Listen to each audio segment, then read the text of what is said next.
22%, locked in, for another year. Here's why. What if a war 6,000 miles away is the real reason your loan got denied? What if your credit score dropped and you did nothing wrong? Inflation did it. And what if there's a 90-day window right now to protect yourself, and most people are already missing it? Most people scrolled past the IMF headline on April 14th. That was probably the most expensive scroll they made that week. The International Monetary Fund, that's 190 countries pooling their economists to monitor the global economy, released their World Economic Outlook report. Every central bank, every major lender, every risk model on the planet watches this report the way a pilot watches weather radar.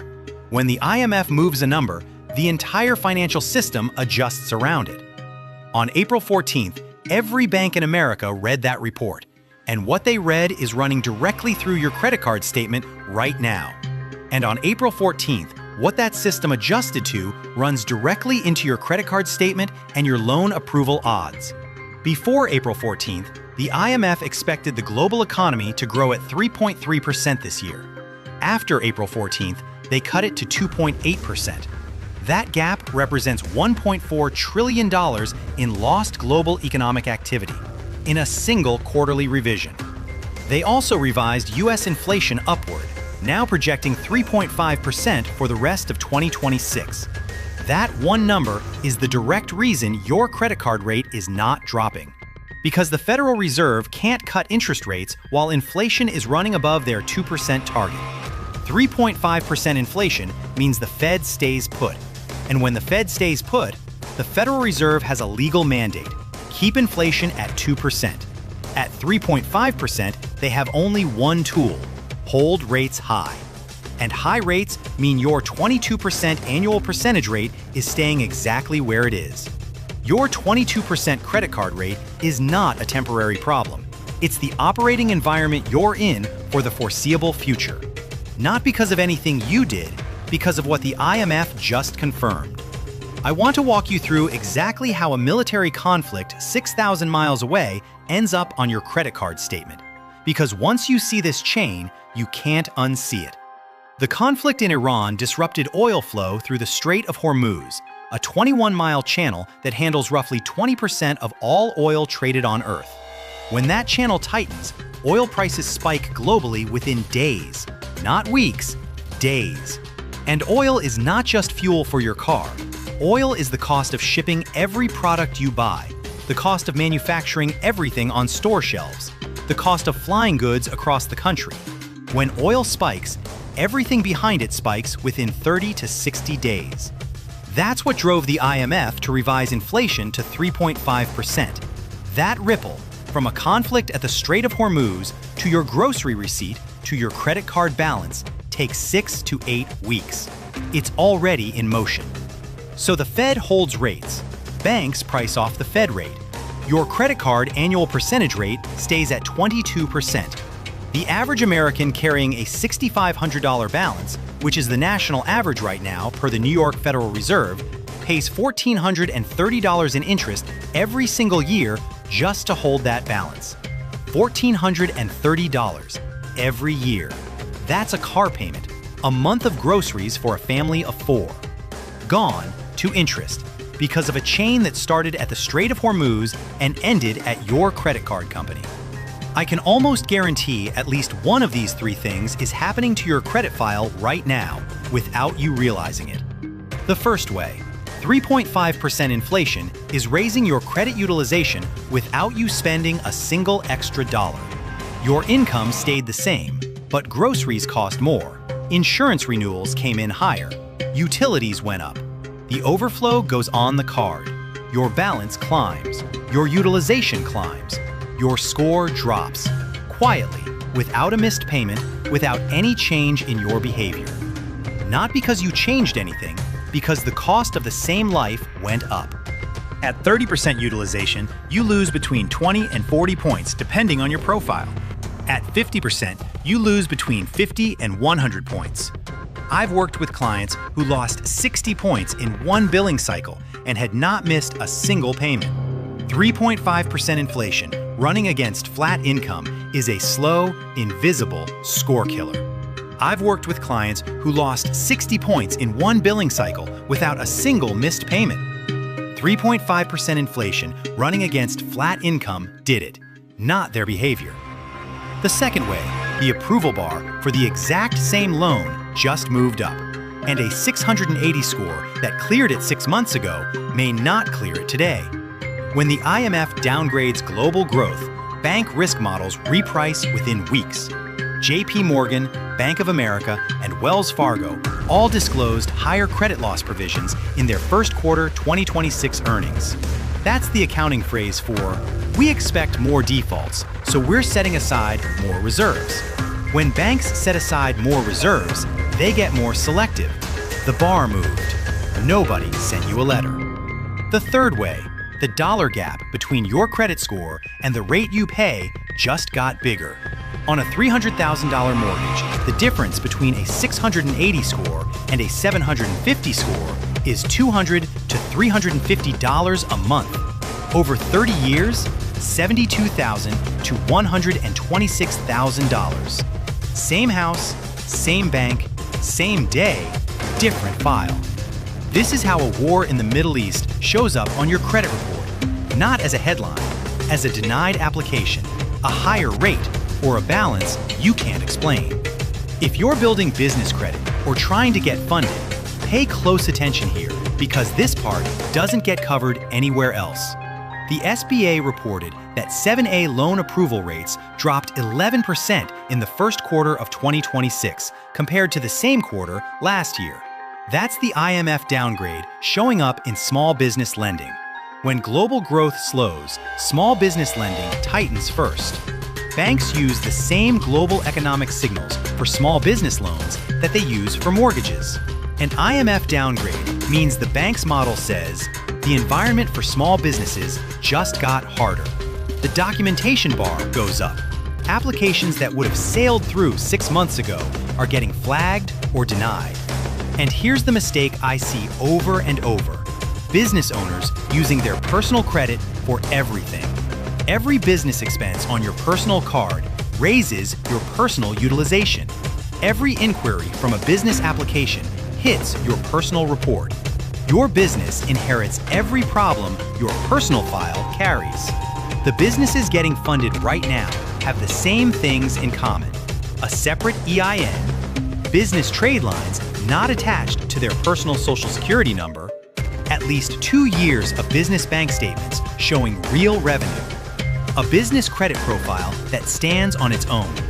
That profile clears the tighter bar.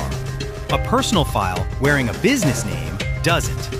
The 90-day window to separate your business credit from your personal credit before the tighter standards fully work through the system is right now. Both clocks started on April 14th.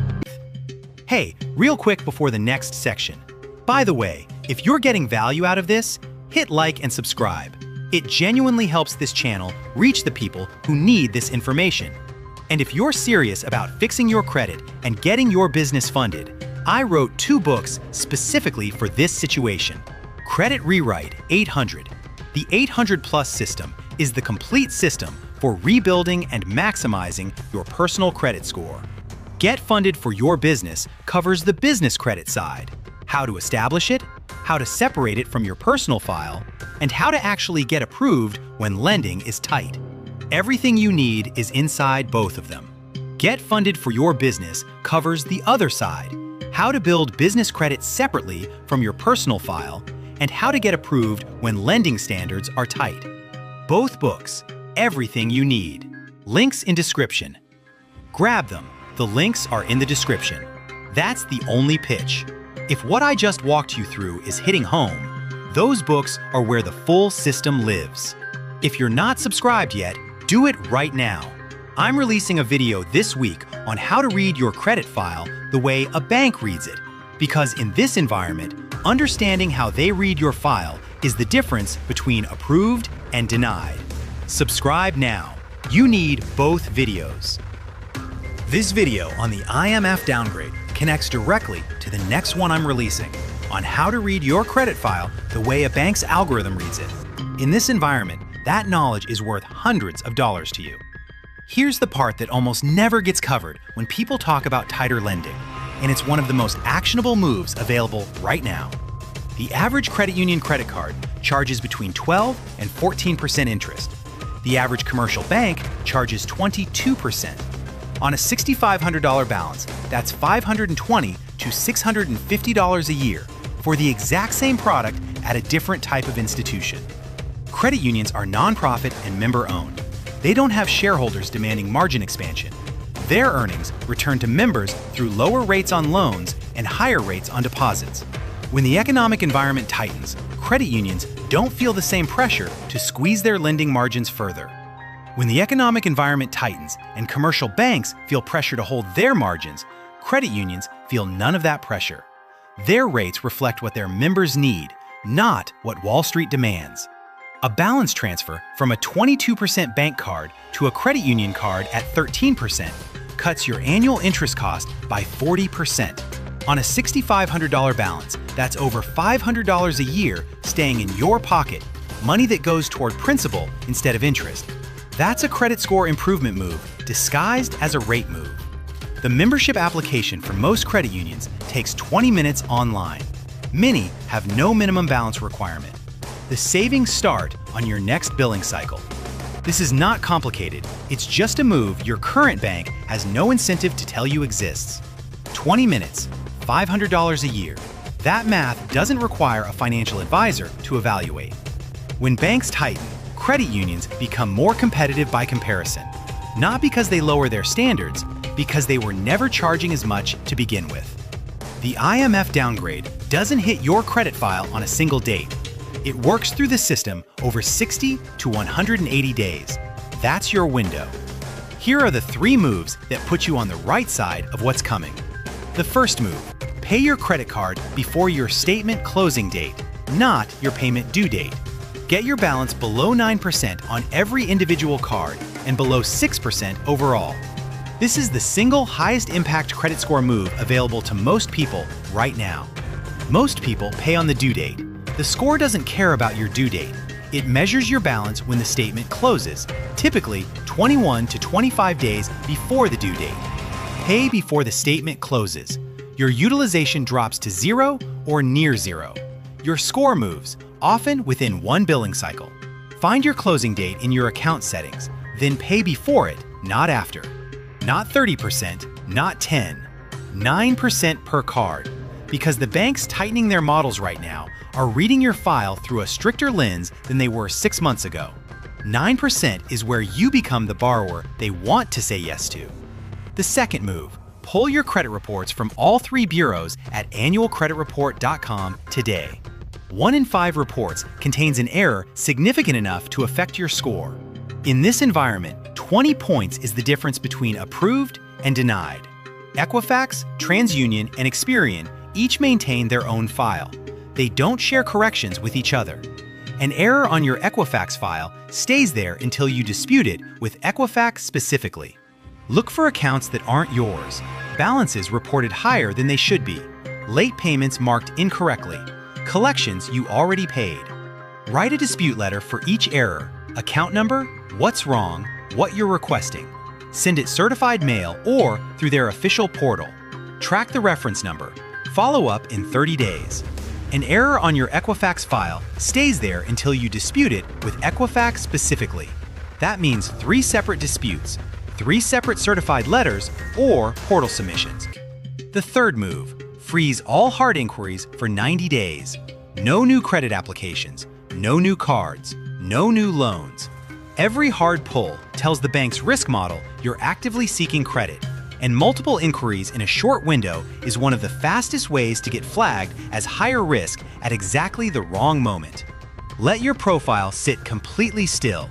Let your utilization drop below 9%. Let your accounts age. Let 3 months of on-time payments accumulate. Then, when you've positioned yourself in front of the higher bar, apply from strength, not urgency.